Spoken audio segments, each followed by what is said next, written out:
galerinha! Vamos para mais uma aula hoje, conteúdo de segunda série de ensino médio, tá? Sobre dilatação térmica. Seguindo então a sequência de vídeos sobre dilatação térmica, o primeiro vídeo foi sobre dilatação linear e hoje eu vou falar sobre dilatação superficial, tá? Quando eu falo de linear, eu estou falando que dilatou apenas o comprimento. Quando eu falo de área, eu estou falando que dilatou tanto o comprimento quanto a largura. Então pensa comigo aqui, eu tenho um quadrado, tá? Que eu chamo de área inicial. Eu dilatei, né? Elevei a temperatura, esse objeto se dilatou. Agora ele tem uma nova área, ele tem uma área final. E esse pedacinho com que ele dilatou aqui, tá? E com que ele dilatou aqui, a gente chama de dilatação superficial, tá? Dilatação superficial. A gente fala de A porque é área. Então, dilatação superficial, gente, a gente está falando de área. Atenção, tá? Muito bem. Então, agora, gente, quando a gente usar a área inicial, a gente tem que tomar um certo cuidado, tá? Se eu digo que um quadrado ou um retângulo, ele tem 4 centímetros aqui de lado e 2 centímetros aqui, eu tenho que calcular a área inicial dele. Se eu tenho um quadrado de lado 3 centímetros, eu tenho que calcular a área dele, tá? Para saber quanto que ele vai dilatar. A fórmula que a gente vai usar basicamente é a mesma da linear, né? Que a gente trabalha, na linear a gente trabalha com comprimento inicial, aqui a gente trabalha com área inicial. Lá a gente trabalhava com alfa, que é o coeficiente de dilatação linear, aqui a gente vai trabalhar com o beta, que é o coeficiente de dilatação superficial, e a temperatura, variação de temperatura, tá? Uma coisa muito importante é que o beta é 2 vezes o alfa. Então, sempre que eu tô falando de beta, eu tô falando de 2 vezes o alfa. Então, eu posso simplesmente dizer que eu tenho aqui um quadrado e eu vou fazer o cálculo da dilatação desse quadrado. Um exemplo, tá? Esse quadrado aqui é um quadrado de ferro, tá? É um quadrado de ferro que eu coloquei numa variação de temperatura de 100 graus Celsius. Qual vai ser a dilatação da área desse quadrado? É isso que a gente vai fazer, tá? Ah, mas aí ferro. O ferro, eu coloquei aqui pra vocês, ó, a dilatação linear de algumas substâncias. Alguns metais e o concreto. Aqui é a linear. Como é que eu sei para saber? Como é que eu faço para saber o coeficiente superficial? Basta multiplicar por 2. Ó, se eu multiplico por 2, eu descubro quem é o meu beta. Eu descubro quem é o meu coeficiente superficial. Então, vamos multiplicar. 2 vezes 1,7, 3,4 vezes 10 na menos 5. Atenção, multiplica só esse. Esse aqui continua igual. Isso aqui é um número só, tá? Se eu multipliquei por esse, automaticamente, ó, ele já foi multiplicado por 2. Todo número já foi multiplicado por 2, porque isso aqui é um número só, tá? Aqui, 2 vezes 1,2, 2,4 vezes 10 na menos 5. Aqui, 2 vezes 1, 2 vezes 10 na menos 5, ok? Muito bem, a gente descobriu qual é o coeficiente de dilatação superficial do ferro.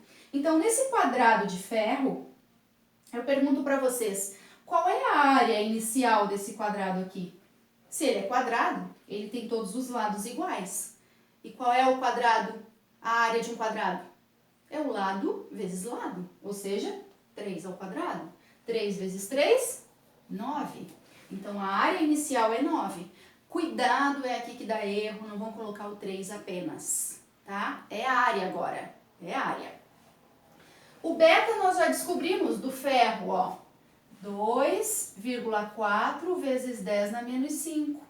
A temperatura que que eu variei, tá? Essa chapa, vamos dizer que é uma chapa de ferro, 100 graus Celsius. Eu posso colocar que a temperatura, ao invés de 100, colocar 10 ao quadrado? 10 ao quadrado não é 100? Então, isso aqui vai facilitar a minha vida, tá? Por quê? Porque aí eu uso aquela propriedade de potência, que mantém as bases e somos expoentes, tá? Então, olha só. 9 vezes 2 é 18. Vou fazer aqui no cantinho a conta. 18, tá? 9 vezes 2 é 18. 9 vezes 4 é 36, só que é 0,4, então é 3,6. Então, isso aqui vai dar 21,6. 21,6 vezes 10. Não, só fiquei pensando ver se eu tinha feito o cálculo certo. Menos 5 mais 2, propriedade de potência, lembra? Bases iguais, mantém a base, somam-se os expoentes. Menos 5 mais 2, menos 3. Lembra que notação científica a gente não pode deixar assim? Porque esse número aqui tem que estar entre 1 e 10. Então, vamos arrumar isso aqui. Vou andar uma casa para a esquerda. E se eu ando para a esquerda, eu somo. Se eu ando para a direita, eu diminuo. Então, esquerda, eu somo aqui no expoente. Sempre, tá? Ó, andei para a esquerda, somo 1 aqui, ó. Somo 1 aqui quando eu ando para lá. Tá? Então, vai ficar 10 na menos 2. Eu tô falando de área, então eu tô falando de centímetro quadrado. A dilatação foi de 2,6 vezes 10 na menos 2 centímetros quadrados, tá? Gente, é simples assim. Eu vou mostrar para vocês como funciona agora no caso de um círculo, tá? Eu tenho um círculo aqui, porque aí a área do círculo, quem é que lembra? A área do círculo. Quando a gente trabalha com quadrado ou retângulo, é só fazer lado vezes lado, né? Quando eu trabalho com um triângulo, é base vezes altura sobre 2. Quando eu trabalho com círculo, o que é a área do círculo? Πr ao quadrado. Então, eu preciso saber qual é o raio dessa circunferência, desse círculo, né? E preciso saber também qual é o material para descobrir a dilatação. Ou às vezes o exercício te dá a dilatação, te pede o coeficiente, aí vai depender do enunciado do que eles estão pedindo. Por isso que é importante vocês entenderem o que é cada coisa, tá? O que é área inicial, o que é coeficiente de dilatação e o que é dilatação. Aqui é o que mais os alunos fazem confusão, tá? O que é dilatação e o que é coeficiente de dilatação? São coisas diferentes. Coeficiente depende do material e a dilatação é quanto ele dilatou, tá?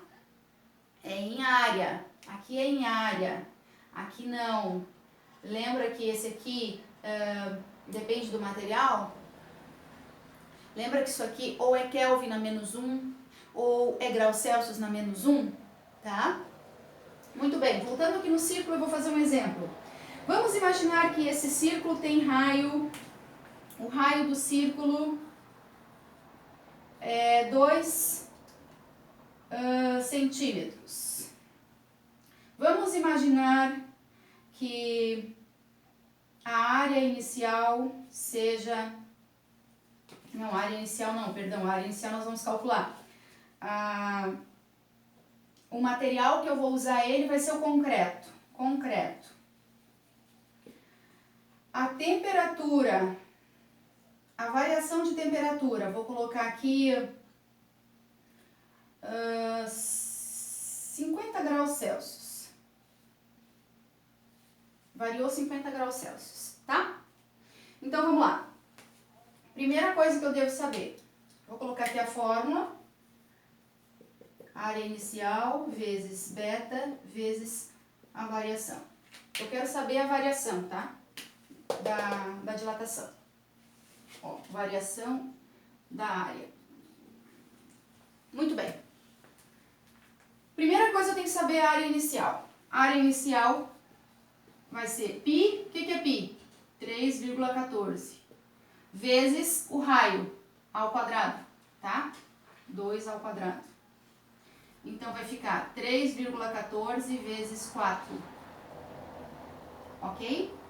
3,14 vai dar 6,28, que vai dar 12,56, acho que é isso, tá? Centímetros quadrados. Muito bem.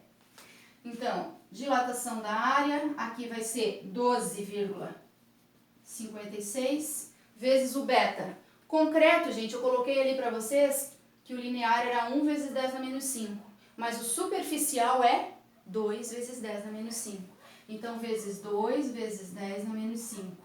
E a variação de temperatura eu coloquei que foi 50 graus. Eu vou colocar assim, ó, 5 vezes 10.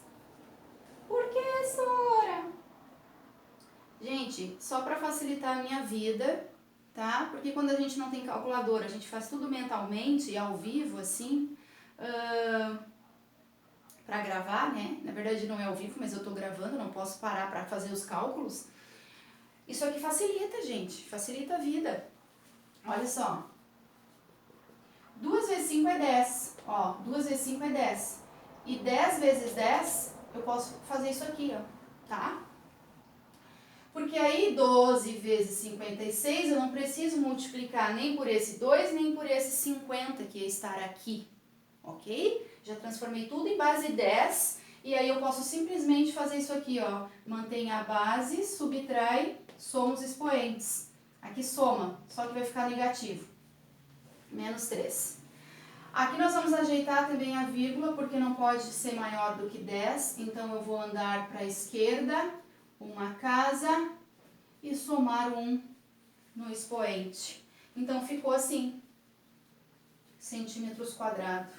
A área que dilatou foi 1,256 vezes 10 na menos 2 centímetros quadrados. 1,25, né, vezes 10 na menos 2. Se quisesse tirar da notação científica, anda mais 1, 2. Então ficaria assim, ó, centímetros quadrados. Se quisesse tirar da notação científica. Ok? Muito bem.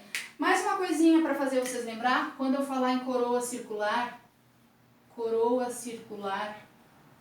tá? Quando o exercício pedir coroa circular, ele está falando de circunferência quando tem furos, tá? Quando tem furos.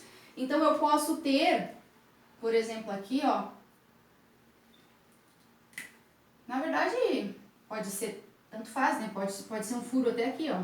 Saber quanto que dilatou. Se eu tenho uma chapa aqui quadrada ou retangular com um furo no meio, eu quero saber quanto que dilatou essa parte aqui, ó. Tá? Eu tenho que usar a fórmula do círculo, a área do círculo. E se eu tenho, por exemplo, isso aqui, ó. Eu tenho um círculo com um furo no meio. Isso aqui é um furo. E aí o exercício quer saber a área da coroa circular. Gente, a área da coroa circular, quando falar, é a própria dilatação da área, tá? É o próprio... porque o que vai acontecer aqui, ó? Quando isso aqui dilatar, a parte interna vai aumentar e a parte maior também vai aumentar, né? Então, a área da coroa circular é essa areazinha aqui, ó. Toda essa área aqui, ó, de fora. Ou seja, é a área maior menos a área menor. A área de fora é a área maior menos a área menor, tá? Área final, tudo que é delta, tudo que se refere a delta, aqui, ó. Delta, A, é A menos A inicial. Área final menos área inicial, tá? Então, o que é a área final menos área inicial? É a própria coroa circular. Isso aqui costuma cair bastante, tá? Em exercícios e também em vestibulares. Então, é bem importante vocês saberem. Quando eu quero saber só quanto que dilatou essa parte ou essa parte, aí tem que fazer separado, tá? Pega a partezinha menor, e depois calcula a partezinha maior, aí depende do que o exercício está pedindo, tá? Mas basicamente, dilatação superficial é isso, quando a gente está falando em área, então muito cuidado, muita atenção, tá bom? Bons estudos e até o próximo vídeo.